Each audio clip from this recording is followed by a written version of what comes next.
Hello दोस्तों, मेरा नाम सुप्रीत और चैनल का नाम स्टडी विद सुप्रीत। मैं आपको सेंटेंस के बारे में बता चुका हूँ और यही बता चुका हूँ कि सेंटेंस कितने प्रकार के होते हैं। आज मैं आपको पार्ट्स ऑफ सेंटेंस बताने जा रहा हूँ। उस दिन मैंने बताया था काइंड्स ऑफ सेंटेंस, आज क्या बता रहा हूँ पार्ट्स ऑफ सेंटेंस, कि सेंटेंस के कितने पार्ट होते हैं।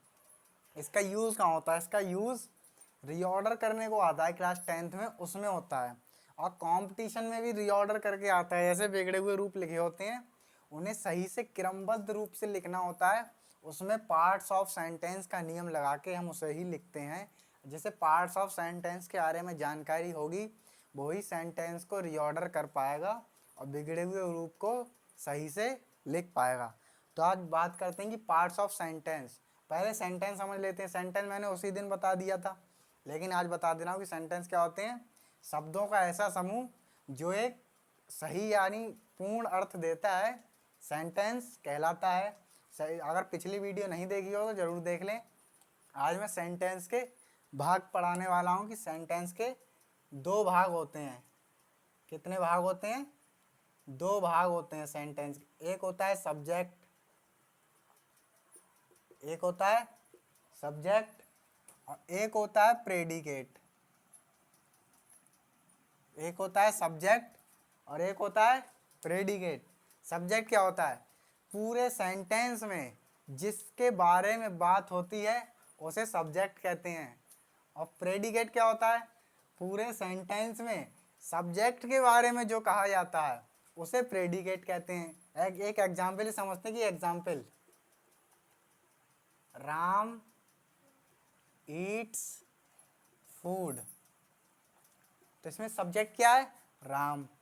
और सब्जेक्ट क्या है? राम। और पूरा जितना भी बचा रह जाए, चाहे कितना भी लंबा हो, चाहे एक लाइन का हो, चाहे 2 लाइन का हो, वो सारा प्रेडिकेट होता है।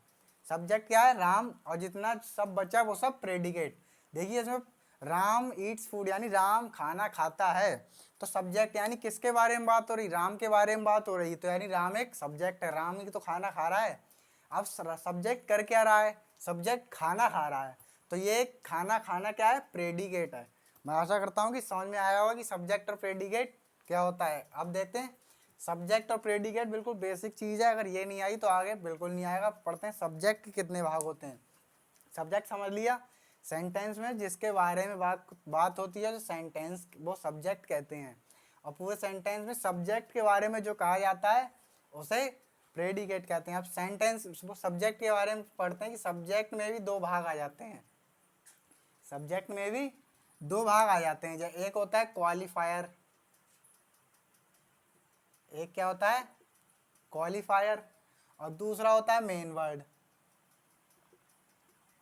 एक होता है क्वालिफायर और दूसरा होता है मेन वर्ड। क्वालिफायर क्या होता है? क्वालिफायर सब्जेक्ट का वह भाग होता है जो मेन वर्ड की विशेषता बताता है। क्वालिफायर क्या होता है? सब्जेक्ट का वह भाग जो मेन वर्ड की विशेषता बताता है, उसे क्वालिफायर कहते हैं। और मेन वर्ड क्या होता है? मेन वर्ड ही असली सब्जेक्ट होता है। मेन वर्ड क्या होता है? मेन वर्ड ही असली सब्जेक्ट होता है। जैसे एग्जाम्पल में he, she, Ram, Shyam, Mohan, you, we, ये सब कौन है? मेन वर्ड हैं। अब क्या कहते हैं? क्वालिफायर। क्वालिफायर क्या होता है? जो मेन वर्ड की विशेषता बताया उसे क्वालिफायर कहते हैं। अब क्वालिफायर के भी अंदर तीन भाग आ जाते हैं। क्वालिफायर के भी अंदर कितने भाग आ जाते हैं? तीन भाग आ जाते हैं। पहला आता है डिटरमाइनर। पहला क्या आता है? डिटरमाइनर। दूसरा आता है एडजेक्टिव, एडजेक्टिव। और तीसरा आता है adjective phrase, adjective phrase. Qualifier के भी तीन भाग आ गए, डिटरमाइनर, एडजेक्टिव और एडजेक्टिव फ्रेज। डिटरमाइनर क्या होता है? डिटरमाइनर कुछ ऐसे शब्द होते हैं जिन्हें देखिए कौन कौन से, जैसे कि आर्टिकल आ गए ए, एन, द, ये सब क्या होते हैं? डिटरमाइनर। और आगे दिस, दैट, दीज,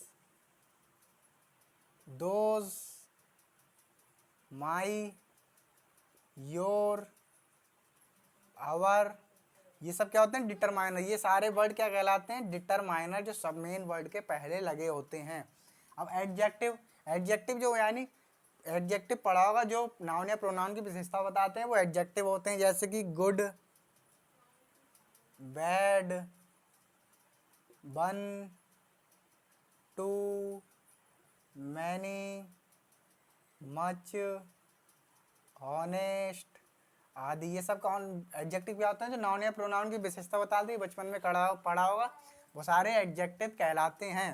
अब आता है एडजेक्टिव फ्रेज। एडजेक्टिव फ्रेज वह होता है जो मेन वर्ड से पहले या बाद में कॉमा लगाकर लिखा होता है। यह मेन वर्ड के असली पहचान को बताता है। एडजेक्टिव फ्रेज क्या होता है, जो मेन वर्ड की असली पहचान को बताता है। जैसे कि एग्जाम्पल में देख लेते हैं, Akbar the emperor of, Akbar the emperor of Mughal. तो अकबर है, ये एक मेन वर्ड है, और लिखा द एम्परर ऑफ मुगल, ये एक एडजेक्टिव फ्रेज है। ये अकबर की पहचान को बता रहा है कि अकबर है कौन। अकबर कौन है, मुगलों का राजा है। तो ये क्या है, एडजेक्टिव फ्रेज है। यहाँ पे सब्जेक्ट के बारे में समाप्त होता है। सब्जेक्ट क्या होता है, पूरे सेंटेंस में जिसकी बात होती है उसे सब्जेक्ट कहते हैं। सब्जेक्ट के भी दो भाग आ जाते हैं, क्वालिफायर और मेन वर्ड। क्वालिफायर क्या होता है, जो मेन वर्ड की विशेषता बताता है वो क्वालिफायर कहलाता है। और मेन वर्ड क्या होता है, मेन वर्ड ही असली सब्जेक्ट होता है। जैसे ही, सी, राम, यू, भी, ये सब क्या होते हैं, मेन वर्ड होते हैं। अब क्वालिफायर मेन वर्ड को समझते हैं क्या होते हैं। जैसे कि कहीं लिखा है the old man, the old man, तो यहाँ पे द ओल्ड क्वालिफायर है और मैन मेन वर्ड है। समझ में आया, द ओल्ड क्वालिफायर है और मैन मेन वर्ड है। अब क्वालिफायर के भी तीन भाग आ जाते हैं, डिटरमाइनर, एडजेक्टिव और एडजेक्टिव फ्रेज। डिटरमाइनर ये कुछ शब्द होते हैं, याद कर लीजिए, a, an, the, this, that, these, those, my, your, our, का कुछ भी होंगे जो अभी याद नहीं आ रहे हैं। और एक होता है एडजेक्टिव। एडजेक्टिव बचपन में पढ़ा होगा, जो नाउन या प्रोनाउन की विशेषता बताते हैं वो एडजेक्टिव कहलाते हैं। जैसे good, bad, one, two, many, much, honest आदि, ईटीसी, ये सब कौन होते हैं, एडजेक्टिव होते हैं। अब आता है adjective phrase. Adjective phrase main word से पहले या बाद में कॉमा में लिखा जाता है और जो मेन वर्ड की असली पहचान बताता है उसे एडजेक्टिव फ्रेज कहते हैं। अब जैसे कि यहाँ पे लिखा था the old man, the old qualifier है और मैन मेन वर्ड है। अब क्वालिफायर के भी तीन भाग हैं, तो द ओल्ड, द ओल्ड तो पूरा तो क्वालिफायर है, लेकिन द कौन है और ओल्ड कौन है। द मैंने बताया कौन होता है, डिटरमाइनर होता है, डिटरमाइनर होता है। ओल्ड ये नाउन की विशेषता बता रहा है कि मैन कैसा है, यानी पुराना है, यानी बूढ़ा है, तो ये कौन है, एडजेक्टिव है। ये कौन है, एडजेक्टिव है। यहाँ पे एडजेक्टिव फ्रेज दिया नहीं है। आशा करता हूँ कि सब्जेक्ट के बारे में पूरा क्लियर हो गया होगा। अब आगे पढ़ते हैं प्रेडिकेट के बारे में। आगे किसके बारे में पढ़ेंगे, प्रेडिकेट। प्रेडिकेट क्या होता है, सेंटेंस का वह भाग जिसमें सब्जेक्ट के बारे में कुछ बताया जाता है उसे प्रेडिकेट कहते हैं। अब प्रेडिकेट के अंदर भी कई भाग आ जाते हैं, प्रेडिकेट के भी अंदर कई भाग आ जाते हैं। जैसे पहला है वर्ब, पहला है वर्ब, दूसरा है ऑब्जेक्ट, दूसरा क्या है, ऑब्जेक्ट, और तीसरा क्या है, कॉम्प्लीमेंट, कॉम्प्लीमेंट। वर्ब सब लोग जानते होंगे, जो भी हम कार्य करते हैं, जो भी सेंटेंस में क्रिया चल रही होगी उसे वर्ब कहते हैं। जैसे कि वह खाना खा रहा है, तो खा रहा है क्या है, एक वर्ब है। वह पानी पी रहा है, तो पी रहा है वे क्या है, वर्ब है। तो यानी सेंटेंस में जो काम चल रहा होता है उसे वर्ब कहते हैं, यानी क्रिया कहते हैं हिंदी में। वर्ब दो प्रकार की होती है, कितने प्रकार की, दो प्रकार की। पहली होती है हेल्पिंग वर्ब, पहली होती है हेल्पिंग वर्ब और दूसरी होती है मेन वर्ब। पहली होती है हेल्पिंग वर्ब, दूसरी होती है मेन वर्ब। हेल्पिंग वर्ब जो टेंस की, जो सेंटेंस या टेंस को बताती हैं वो सब हेल्पिंग वर्ब होती हैं। जैसे कि is, are, am, was, were, will, shall, is, are, am, was, were, bill, शैल, ये सब क्या है? Helping verb. जो सेंटेंस को, वो टेंस को बताती हैं कि कौन सा टेंस है, वो हेल्पिंग वर्ब होती है। मेन वर्ब जो असली काम हो रहा है, जैसे खाना, ईट, ईट क्या है? Main verb. पीना, ड्रिंक, ड्रिंक क्या है? Main verb. डू यानी करना, ये क्या है? Main verb. राइट, राइट माने लिखना, ये क्या है? Main verb. ईटीसी आदि। तो वर्ब क्या होती है? जो सेंटेंस में काम चल रहा होगा वो एक वर्ब होती है। वर्ब दो प्रकार की होती है, हेल्पिंग वर्ब और मेन वर्ब। हेल्पिंग वर्ब क्या होती है? जो सेंटेंस के टेंस को बताए, वो हेल्पिंग वर्ब होती है। जैसे कि is, are, am, was, were, will, shall. अब मेन वर्ब क्या होती है? जो असली काम हो रहा हो उसमें, वो मेन वर्ब होती है। ईट, ड्रिंक, डू, राइट, एटसेट्रा। अब आता है ऑब्जेक्ट। ऑब्जेक्ट जिस पर काम हो रहा होता है उसे ऑब्जेक्ट कहते हैं। क्या? जिस चीज पर काम हो रहा होता है उसे ऑब्जेक्ट कहते हैं। जैसे वह पानी पी रहा है, तो वह क्या पी रहा है? पानी पी रहा है। तो पानी क्या है? एक ऑब्जेक्ट है। तो ऑब्जेक्ट भी दो प्रकार के होते हैं। क्या? ऑब्जेक्ट भी दो प्रकार के होते हैं। एक होता है डायरेक्ट ऑब्जेक्ट, एक होता है डायरेक्ट ऑब्जेक्ट, और दूसरा होता है इनडायरेक्ट ऑब्जेक्ट। एक होता है डायरेक्ट ऑब्जेक्ट और एक होता है इनडायरेक्ट ऑब्जेक्ट। डायरेक्ट ऑब्जेक्ट ऐसे याद रखना, डायरेक्ट ऑब्जेक्ट निर्जीव होता है। डायरेक्ट ऑब्जेक्ट निर्जीव होता है और इनडायरेक्ट ऑब्जेक्ट जीव होता है। डायरेक्ट ऑब्जेक्ट निर्जीव होता है और इनडायरेक्ट ऑब्जेक्ट जीव होता है। जैसे एग्जाम्पल डायरेक्ट ऑब्जेक्ट में, जैसे बुक, पेन, पेंसिल, ईटीसी, ये सब क्या है? Direct object. डायरेक्ट ऑब्जेक्ट क्या होता है? निर्जीव होता है, जैसे कि बुक, पेन, पेंसिल, ईटीसी। अब आता है इनडायरेक्ट ऑब्जेक्ट, जैसे कि जीव। एग्जाम्पल लेते हैं, मी, यू, अस, ये सब क्या है? एटसेट्रा, ये क्या है? Indirect object. ऑब्जेक्ट क्या होता है? जिस पर सेंटेंस में काम होता है वो ऑब्जेक्ट होता है। ऑब्जेक्ट दो प्रकार के होते हैं, पहला डायरेक्ट ऑब्जेक्ट और दूसरा इनडायरेक्ट ऑब्जेक्ट। डायरेक्ट ऑब्जेक्ट क्या होता है? डायरेक्ट ऑब्जेक्ट निर्जीव होता है, इनडायरेक्ट ऑब्जेक्ट जीव होता है। डायरेक्ट ऑब्जेक्ट जैसे बुक, पेन, पेंसिल आदि। Indirect object me, you, us, etc. अब आता है कॉम्प्लीमेंट। क्या आता है? कॉम्प्लीमेंट, इंग्लिश में बोलते हैं पूरक। इसके नाम से ही पता चल रहा है क्या? पूरक।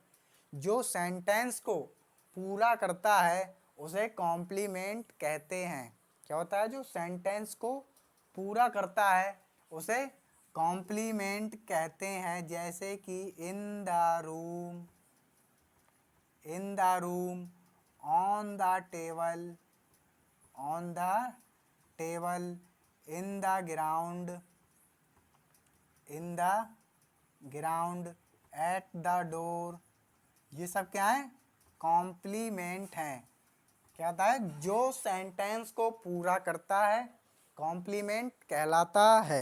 यहाँ पे सबसे पहले सेंटेंस क्या था? सेंटेंस शब्दों का ऐसा समूह जो स्पष्ट अर्थ देता है सेंटेंस कहलाता है। सेंटेंस के दो पार्ट यानी भाग होते हैं, सब्जेक्ट, प्रेडिकेट। सब्जेक्ट क्या होता है? सेंटेंस में जिसके बारे में बात हो रही होती है उसे सब्जेक्ट कहते हैं। सब्जेक्ट के भी दो भाग होते हैं, क्वालिफायर और मेन वर्ड। क्वालिफायर क्या होता है? जो मेन वर्ड की विशेषता बताता है उसे क्वालिफायर कहते हैं। और मेन वर्ड क्या होता है? मेन वर्ड ही असली सब्जेक्ट होता है, जैसे कि ही, शी, राम, यू भी आदि। अब क्वालिफायर के भी तीन भाग आ जाते हैं, डिटरमाइनर, एडजेक्टिव और एडजेक्टिव फ्रेज। डिटरमाइनर कुछ ये वर्ड होते हैं, याद कर लीजिए, a, an, the, this, that, these, those, my, your, our, etc.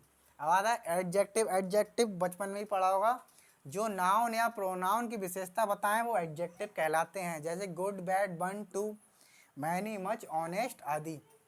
अब adjective phrase. Adjective phrase subject से पहले या बाद में कॉमा लगाकर लिखा होता है, जो मेन वर्ड की असली पहचान को बताता है उसे एडजेक्टिव फ्रेज कहते हैं। अब आता है प्रेडिकेट। प्रेडिकेट क्या होता है? सेंटेंस का वह भाग जिसमें सब्जेक्ट के बारे में बात हो रही होती है वो प्रेडिकेट होता है। प्रेडिकेट के भी 3 भाग आ जाते हैं, वर्ब, ऑब्जेक्ट और कॉम्प्लीमेंट। वर्ब क्या होता है? सब्जेक्ट में जो काम हो रहा होता है उसे वर्ब यानी क्रिया कहते हैं। वर्ब 2 प्रकार की होती है, पहली हेल्पिंग वर्ब और दूसरी main verb. Helping verb sentence के टेंस को बताती है कि वह सेंटेंस किस टेंस में है, वो हेल्पिंग वर्ब होती है। जैसे कि इज आर एम लगा होगा तो यानी वो प्रेजेंट टेंस में है, वाज वर लगा होगा तो यानी पास्ट टेंस में है, विल शैल लगा होगा तो यानी फ्यूचर टेंस में है। अब दूसरी आती है मेन वर्ब। मेन वर्ब यानी मुख्य क्रिया, जो असली काम हो रहा होता है सेंटेंस में उसे मेन वर्ब कहते हैं। जैसे कि खाना ईट, पीना ड्रिंक, करना डू, लिखना राइट आदि। अब आता है ऑब्जेक्ट। ऑब्जेक्ट सेंटेंस में जिस चीज यानी जिस वस्तु यानी इंसान पर काम हो रहा होता है उसे ऑब्जेक्ट कहते हैं। ऑब्जेक्ट भी 2 प्रकार के होते हैं, पहला डायरेक्ट ऑब्जेक्ट, दूसरा इनडायरेक्ट ऑब्जेक्ट। डायरेक्ट ऑब्जेक्ट क्या होता है? डायरेक्ट ऑब्जेक्ट निर्जीव होता है। और इनडायरेक्ट ऑब्जेक्ट क्या होता है? इनडायरेक्ट ऑब्जेक्ट जीव होता है। डायरेक्ट ऑब्जेक्ट जैसे कि बुक, पेन, पेंसिल आदि। और indirect object me, you, us, etc. अब आता है कॉम्प्लीमेंट। कॉम्प्लीमेंट किसे कहते हैं? कॉम्प्लीमेंट को हिंदी में कहते हैं पूरक। सेंटेंस का ऐसा भाग जो सब्जेक्ट जो सेंटेंस को पूरा करता है उसे कॉम्प्लीमेंट कहते हैं। जैसे कि इन the room, on the table, in the ground, at the door आदि। तो ये था सेंटेंस के सारे प्रकार। अब इन्हें एक एक करके छांटते हैं। ये सब पढ़ तो लिया लेकिन छांटेंगे कैसे, वो मेन चीज है। पहले इसे रफ कर लेते हैं।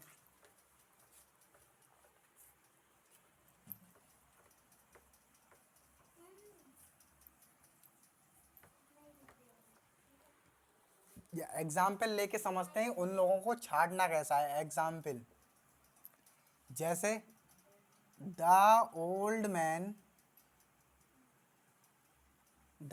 Man is reading newspaper in the room. क्या लिखा है? The old man is reading newspaper in the room. तो ये सबसे पहले द ओल्ड मैन तो सब्जेक्ट है, और क्या बताया था? सब्जेक्ट के अलावा जितना चाहे लंबा हो वो सारा प्रेडिकेट होता है। ये सब्जेक्ट है और सब बचा हुआ प्रेडिकेट है। अब इनके एक एक करके भागों को देखते हैं। सब्जेक्ट के 2 भाग होते हैं, पहला क्वालिफायर और दूसरा मेन वर्ड।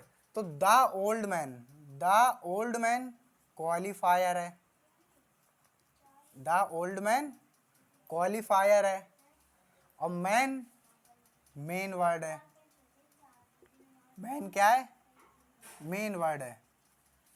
अब क्वालिफायर के भी 3 भाग आ जाते हैं, पहला डिटरमाइनर, दूसरा एडजेक्टिव, तीसरा एडजेक्टिव फ्रेज। तो मैंने बताया द क्या होता है? द होता है डिटरमाइनर, द होता है डिटरमाइनर। ओल्ड मैन की विशेषता बता रहा है, आदमी कैसा है यानी बूढ़ा है, तो ये विशेषता बता रहा है। तो ये क्या है? ओल्ड एडजेक्टिव है। ओल्ड क्या है? एडजेक्टिव। अब आ रहा है, अब ये सब्जेक्ट के सारे भाग कंप्लीट हो रहे हैं। अब आता है प्रेडिकेट। प्रेडिकेट के भाग पढ़ते हैं। आया is reading newspaper in the room. सबसे पहले आई वर्ब। ये दोनों क्या है? वर्ब हैं। ये दोनों क्या है? वर्ब हैं। न्यूज़पेपर क्या है?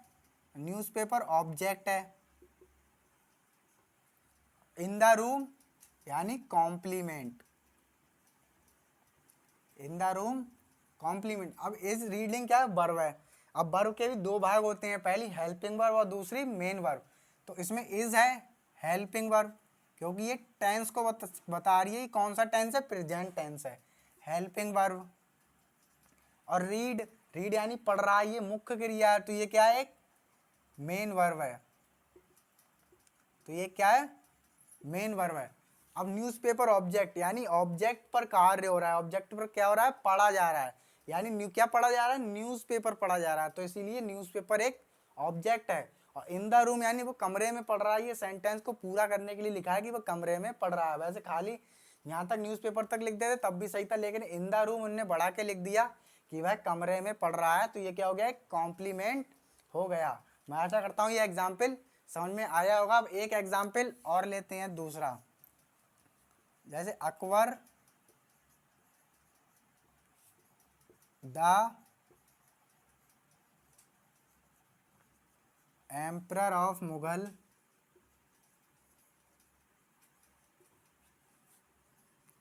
डाइड,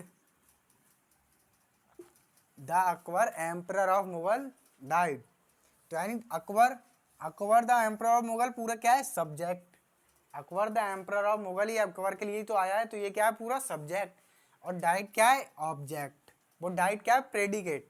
अब सब्जेक्ट के ही भाग आ जाते हैं कितने, क्वालिफायर और मेन वर्ड। तो इसमें अकबर है मेन वर्ड, अकबर क्या है, मेन वर्ड है, यही असली सब्जेक्ट है। और द एम्परर ऑफ मुगल क्या है, क्वालिफायर है। एम्परर ऑफ मुगल क्या है, क्वालिफायर है। और डेड क्या है, पूरा प्रेडिकेट है।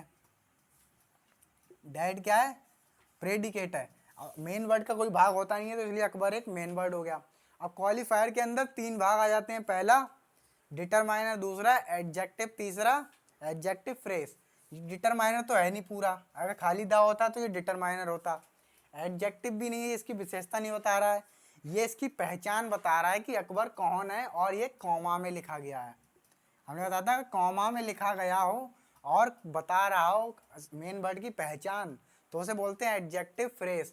ये अकबर की पहचान बता रहा है कि अकबर कौन था, अकबर मुगलों का राजा था। तो ये क्या है, adjective, adjective phrase, adjective phrase.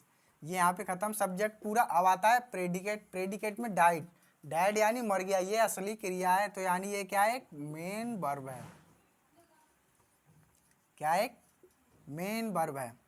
तो बस पार्ट्स ऑफ सेंटेंस की वीडियो यहीं पे समाप्त होती है। ये कई लोग पढ़ते नहीं है, लेकिन ये रीऑर्डर के लिए सबसे महत्वपूर्ण वीडियो है। और कंपटीशन में भी रीऑर्डर करने को आता है, तो उसमें यही नियम लग के रीऑर्डर सही से होता है। तो इसीलिए यह वीडियो 9th 10th किसी भी क्लास के लिए, कंपटीशन के क्लास के लिए, सबके लिए इम्पोर्टेंट है। इसीलिए ये सबको शेयर करें। वीडियो अच्छी लगी हो तो लाइक करें और चैनल को सब्सक्राइब करें। धन्यवाद।